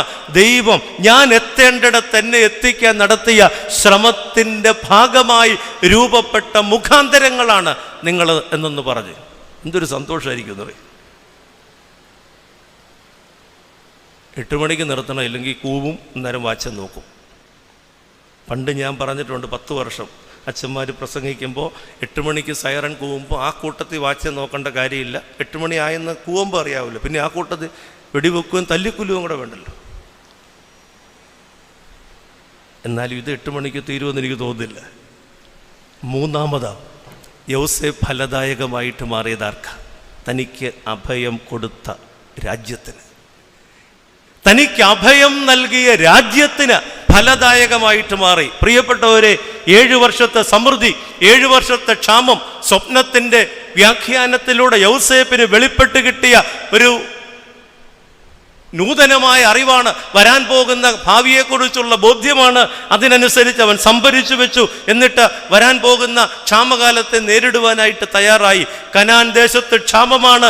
സമൃദ്ധിയുടെ പ്രതീകമായ പാലും തേനും ഒഴുകുന്ന പിതാക്കന്മാർക്ക് വാഗ്ദത്തം ചെയ്ത അബ്രഹാം യാത്ര ചെയ്ത് കാണിപ്പാനിരിക്കുന്ന ദേശത്തേക്കെന്ന് പറഞ്ഞ് ഇറങ്ങിത്തിരിച്ച് അവിടെ ചെന്ന് താമസിച്ച കനാൻ ദേശത്ത് ക്ഷാമമാണ്. എന്നാൽ സഹോദരങ്ങളെ, മിസ്രയീമിൽ സമൃദ്ധിയാണ്. എങ്ങനെയാണ് കനാനിൽ ക്ഷാമമുണ്ടായത് എന്ന് ചോദിച്ചാൽ അതിന് മറുപടി എങ്ങനെയാണ് മിസ്രയീമിൽ സമൃദ്ധി എന്നുള്ളതിൽ നിന്ന് കണ്ടെത്തേണ്ടി വരും. മിസ്രയീമിലെ സമൃദ്ധിയുടെ കാരണം യൗസേപ്പാണെങ്കിൽ കനാനിലെ ക്ഷാമത്തിൻ്റെ കാരണം യൗസേപ്പ് ഇല്ലാതെ പോയതാണ്. അതൊരു വലിയ പ്രത്യേകതയാണ്. ഒരു സമൃദ്ധി, ഒരു ദേശത്തിൻ്റെ, ഒരു ഇടവകയുടെ, ഒരു കുടുംബത്തിൻ്റെ സമൃദ്ധിയുടെ കാരണം ഒരാളായിട്ട് മാറുകയാണ്. അവനാണ് ഈ ദേശത്തിൻ്റെ സമൃദ്ധിയുടെ കാരണമെന്ന് പറയുകയാണ്. മിസ്രയീമിലെ സമൃദ്ധി യൗസേപ്പിലൂടെ. അങ്ങനെയാണെങ്കിൽ കനാനിലെ ക്ഷാമം യൗസേപ്പിനെ തള്ളിയതിലൂടെ രൂപപ്പെട്ടതാണ്. ചില ആളുകളെ തള്ളിമാറ്റുമ്പോൾ, ചില ആളുകളെ ഒഴിവാക്കുമ്പോൾ സ്വാഭാവികമായി അവിടെ രൂപപ്പെടുന്നതാണ് എന്താ? ക്ഷാമം.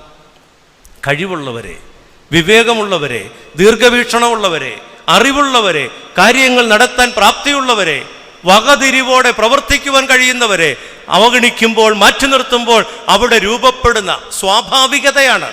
അത് ആരും കൊണ്ടുവരുന്നതല്ല, അവിടെ രൂപപ്പെടുന്ന സ്വാഭാവികതയാണ് ക്ഷാമം. എന്നാൽ അങ്ങനെയുള്ള ഒരുത്തിനെ സ്വീകരിക്കുന്നിടത്ത് കടന്നുവരുന്ന സ്വാഭാവികതയാണ് സമൃദ്ധി. അപ്പോൾ സമൃദ്ധിയും ക്ഷാമവും ആ രീതിയിൽ നാം മനസ്സിലാക്കേണ്ടതായിട്ടുണ്ട്. തനിക്ക് അഭയം നൽകിയ രാജ്യത്തിന് യൗസേപ്പ് ഫലദായകമായിട്ട് മാറും. ഈ കനാൻ ദേശത്തെ ആളുകൾ കയ്യും കാലും ഇട്ടടിക്കുമ്പോൾ മിസ്രയീമിലെ ആളുകൾക്ക് യാതൊരു ആശങ്കയില്ല.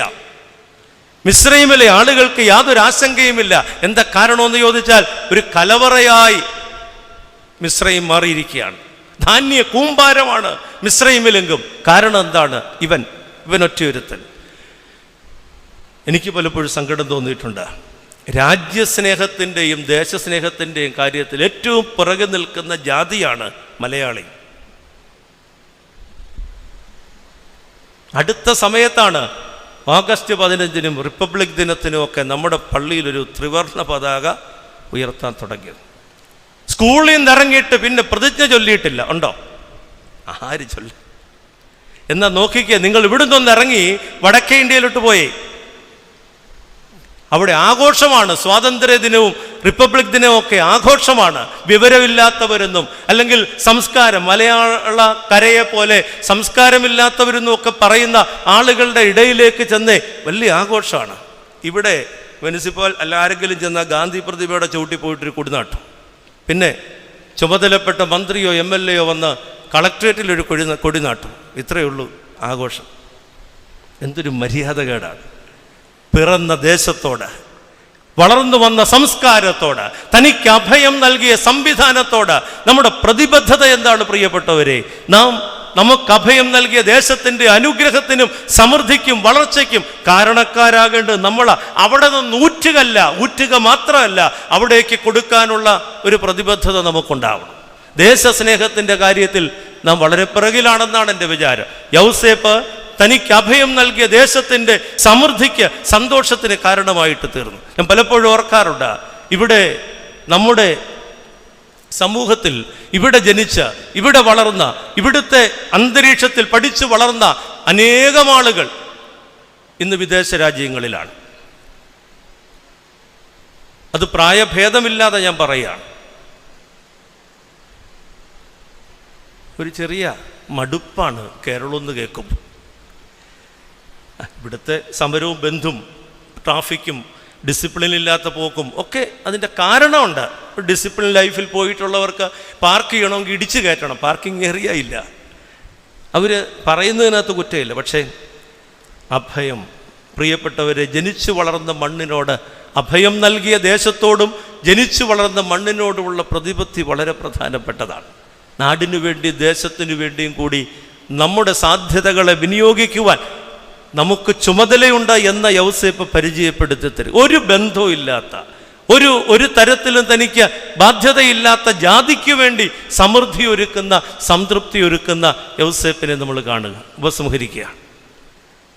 ഒരാൾ ഫലപ്രദമെന്ന് പറയണമെങ്കിൽ കുടുംബം നോക്കിയതുകൊണ്ട് മാത്രമായില്ല. കുടുംബം നോക്കണം നിർബന്ധമായിട്ടും, അത് അടിസ്ഥാനമാണ്.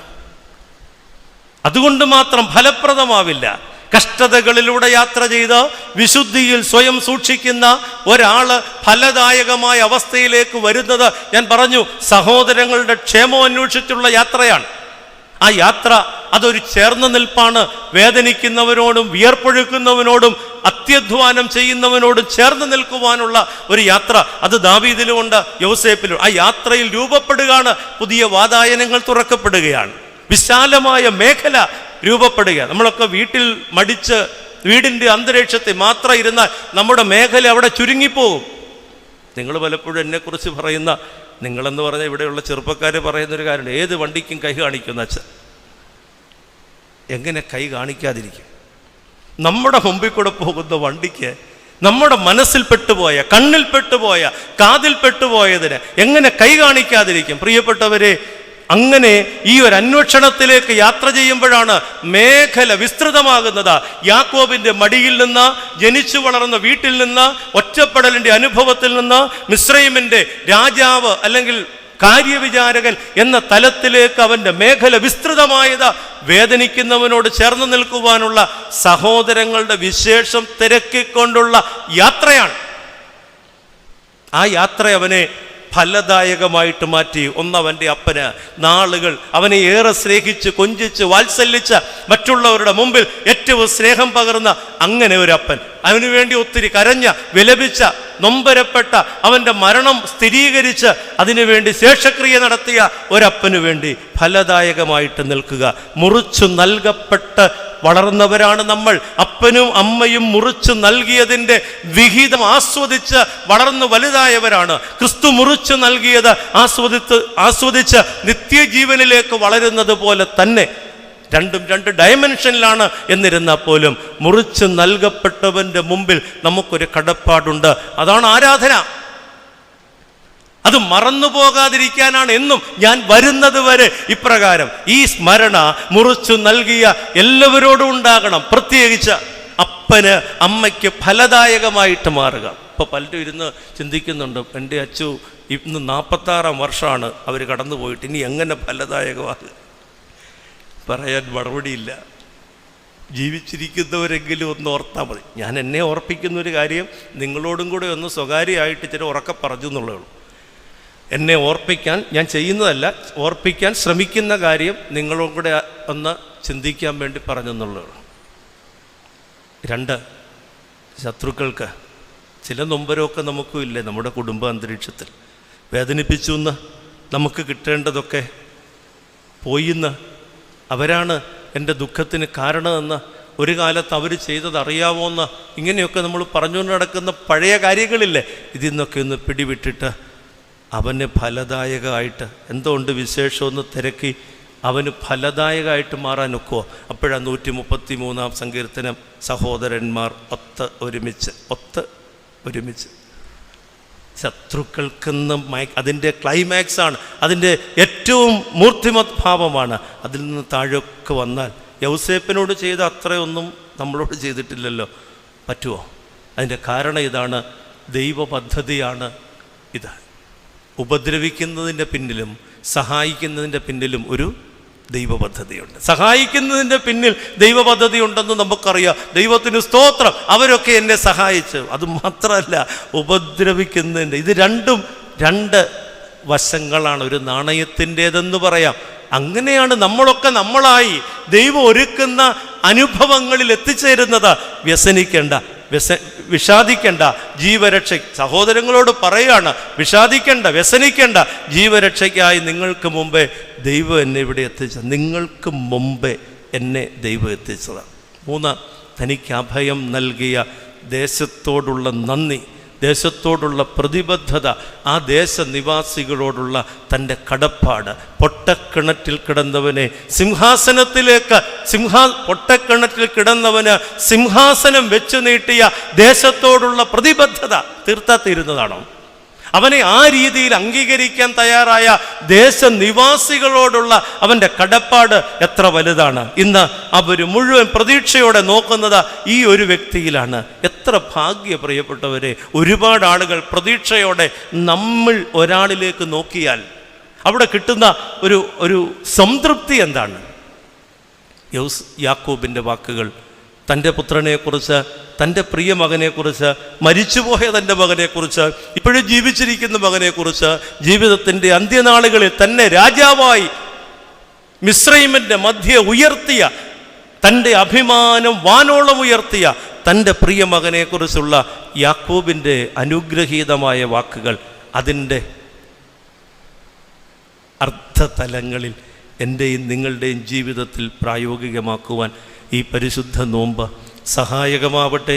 ഈ ചിന്തകൾ ബോൽബലകമാകട്ടെ എന്ന് ഓർമ്മിപ്പിച്ചുകൊണ്ട് ഒരിക്കൽ കൂടെ അച്ഛനോടും നിങ്ങളെല്ലാവരോടുമുള്ള നിങ്ങൾ തരുന്ന വലിയൊരു സ്നേഹത്തെ പ്രതി വീണ്ടും എൻ്റെ കടപ്പാട് അറിയിച്ചുകൊണ്ട്